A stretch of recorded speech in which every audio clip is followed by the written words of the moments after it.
Hello students, welcome to LGI online classes. This is Deepti, class 6 science, chapter 11 है हमारा. तो motion of measurement of distance बता रही हूँ. तो आज का टॉपिक है हमारा सेकंड. तो measuring length of the curve line. Curve line क्या होता है? कर्व लाइन मीन्स होती है वक्र लाइन. अब वक्र लाइन को लेंथ कैसे नापते हैं देखिए हमारा, समझते हैं, चलते हैं. तो देखिए लिखा क्या है हमारा, एक कर्व लाइन ऑन सरफेस, धरती पर हमारी सतह पर एक कर्व लाइन बिछी हुई है. कैन नॉट बी मेजर, हम इसको मेज़र नहीं कर सकते. स्ट्रेंथ स्केल, स्केल का प्रयोग स्केल के द्वारा नहीं कर सकते हैं. मेजर ऑन द टैप, एक tap and thread must be use, हम इसको धागे के रूप में यूज़ करेंगे. And the curve by into line using A the thread, एक धागे के रूप में करेंगे. देखते हैं क्या कैसे. टाई ए नोट, मतलब कहने का है जो हमारी टाई होती है उसमें जो नोट बना होता है, जस्ट लाइक अ थ्रेड, थ्रेड से नाप सकते हैं. ठीक है. The place that the thread is the beginning, मतलब जो धागा हमारा स्टार्टिंग से यूज़ होता है उस लाइन को पकड़ेंगे एंड कोशिश करेंगे कि स्मॉल इंटीग्रल पोजीशन तक रिलेटिविटी स्ट्रेंथ हमारी लाइन से नापी जा सके. ठीक है. थर्ड पॉइंट हमारा आ रहा है कि प्लेस योर थम, हमारा जो जहाँ थम होगा, and the major the portion, major टे द स्ट्रेंथ पोजीशन के द्वारा. एंड फोर्थ है repeat the above step till the end of life line is reach like a note at the end of the line.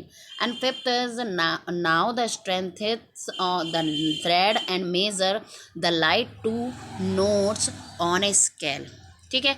आपको एक चित्र दिख रहा होगा, जस्ट लाइक 1 2 3 पॉइंट दिख रहा है, बी और ए दिख रहा है. इसको पटरी के द्वारा मेज़र नहीं कर सकते, तो इसको हम किसके द्वारा कर रहे हैं? धागे के द्वारा कर रहे हैं. तो देखिए क्योंकि ये स्ट्रेट धागे का प्रयोग किया गया है मेज़र करने के लिए. 2 नोट हैं, एक ये है, 1 ये है, तो 2 नोट का प्रयोग किया गया है. तो मेज़र एक curve line, take the small portion line of the measure, use the thread. First measure of the face, first measure हमारी क्या दिखा रही है? ए और बी का सेंटर दिखाया दे रहे हैं, और दूसरे धागे में 1 2 3 और 3 पोर्शन को दिखाया जा रहा है. ठीक है. सेम थ्रेड है, लेकिन क्या है केवल कि इसमें 1 2 3 पॉइंट दिखाया जा रहा है और सेकंड पॉइंट में हमारा ए और बी का पोर्शन दिखाया जा रहा है.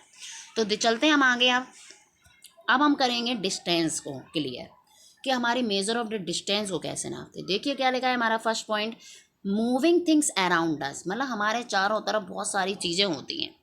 लाइक दिस ऑब्जेक्ट, बहुत सारी चीज़ें हैं which are the moving around, हमारे चारों तरफ घूम रही है, जैसे हम मोशन कहते हैं. तो अब हम आपको मेजर ऑफ द डिस्टेंस बता चुके हैं, अब हम मोशन के बारे में पढ़ेंगे. तो whereas the object are not moving are said to be a rest, मतलब जो मूव नहीं कर रही है वो हमारी रेस्ट कहलाती है.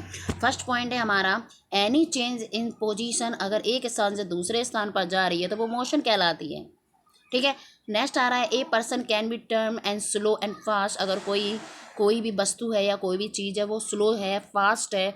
स्लो और फास्ट के अकॉर्डिंग है तो डिस्टेंस को नापेंगे, अमाउंट ऑफ द टाइम के अकॉर्डिंग नापेंगे.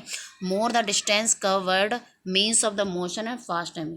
जस्ट लाइक दिस, ऐसे कह सकते हैं अगर हमें दिल्ली तक जाना है तो हम क्या बाई साइकिल जा सकते हैं? नहीं. बाई फुट जा सकते हैं? नहीं. रॉन्ग डिसीजन होगा ना. तो हम बाई फुट नहीं जा सकते, बाई बाइसिकल नहीं जा सकते, तो बाई ट्रेन तो जा सकते हैं. तो ये दूरी के लिए हो गया, मोशन किया.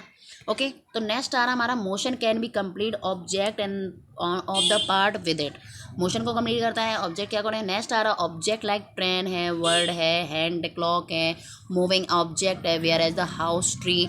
मतलब कहने का है कि जो ये स्टेशनरी ऑब्जेक्ट मतलब क्या होता है? स्टेशनरी मतलब होता है लिखने के सामान जहाँ मिलते हैं. वो क्या घर एक स्थान से दूसरे स्थान पर जा सकता है? क्या पेड़ एक स्थान से दूसरे स्थान पर जा सकता है? नहीं. ये भी तो ऑब्जेक्ट है, लेकिन ये मूव नहीं करता है, नॉन मूविंग स्टेशनरी ऑब्जेक्ट है. और ये मूविंग ऑब्जेक्ट मतलब ये वाहन है, ये पक्षी है, ये हमारा मूविंग ऑब्जेक्ट है. क्या है? मूविंग. जो मूव करता है वो मूविंग ऑब्जेक्ट, जो मूव नहीं करता है वो हमारा नॉन मूविंग स्टेशनरी ऑब्जेक्ट कहलाएगा. ओके. तो देखिए नेक्स्ट क्या है हमारा, टाइप्स ऑफ मोशन कितने प्रकार के होते हैं. टाइप ऑफ मोशन बताएंगे. हमारा नेक्स्ट टॉपिक आ रहा है टाइप्स ऑफ मोशन. हमारे होते हैं 3 टाइप के होते हैं. तो एक हमारा रेटिलाइनर मोशन, दूसरा हमारा सर्कुलर जिसे हम रेशनल मोशन भी कह सकते हैं, फिर हमारा पीरियोडिक मोशन आ रहा है, पीरियोडिक मोशन भी बताएंगे. तो देखते हैं रेटिलाइनर मोशन क्या है. तो this is the motion were object move along the straight line, जो सीधा जाए, just like a soldier.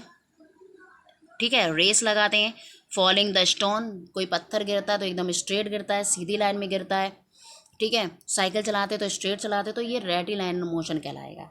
I think so आप अपनी तरफ से भी एग्जाम्पल दे सकते हैं, तो हम कोशिश करेंगे आप इन्हें अपनी तरफ से भी आंसर दें तो हमें बहुत अच्छा लगेगा। नेक्स्ट आ रहा है सर्कुलर मोशन। क्या है सर्कुलर? मतलब गोल। This is the motion object along the circular path and, जैसे हैंड क्लॉक गोल घूमती है, फैन पंखा गोल घूमता है, धरती गोल घूमती है, सन की चक्कर लगाती है।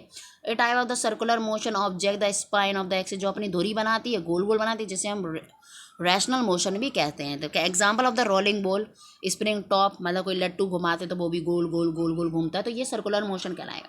पीरियोडिक मोशन क्या है? This is a type of the motion object the repeat, जो चीज़ को बार बार रिपीट करें, दोहराए, आफ्टर द फिक्स टाइम उसी जगह पर बार बार करें। जैसे लाइक घंटा घर, घंटी बार बार उसी 12 बज गया उसी सेंटर में बजने लगता है। तो पेंडुलम ऑफ द क्लॉक भी हो सकती है। मोशन ऑफ द चाइल्ड, मतलब झूला झूल रहे हैं, हम झूल रहे हैं आगे से, फिर हम पीछे आए तो उसी सेंटर में ही रुकते हैं, तो ये पीरियोडिक मोशन कहलाया है। जस्ट लाइक चित्र के अकॉर्डिंग बता सकते हैं, ये रेटिलर सीधे दौड़ेगा, ना कि तिरछा, ना इधर जाएगा ना इधर जाएगा, तो ये सीधा है, स्ट्रेट। सर्कुलर क्या है? ये गोल गोल घूमेगा। और रेशनल क्या है? रेशनल हमने क्या बताया था? जो स्पाइन, जो अपनी एक्सिस, अपनी धुरी बनाए, क्या बनाए? अपनी धुरी बनाई, ये हमारी रेशनल हो गई। पीरियोडिक क्या है? जो उसी चीज़ पर, उसी वस्तु पर, उसी ऑब्जेक्ट पे बार बार रिपीट करे फिक्स टाइम पर, तो उसे हम कहते हैं पीरियोडिक मोशन। ओके, तो हम चाहेंगे आपको ये चीज़ समझ में आई हो। अगर ना आई हो तो प्लीज़ आप हमें मैसेज करके ज़रूर बताएं। आई होप सो आपको समझ में आया हो, और हम चाहेंगे आप इसके नोट्स बनाते जाएं। ओके, अलविदा, बाय बाय, टेक केयर।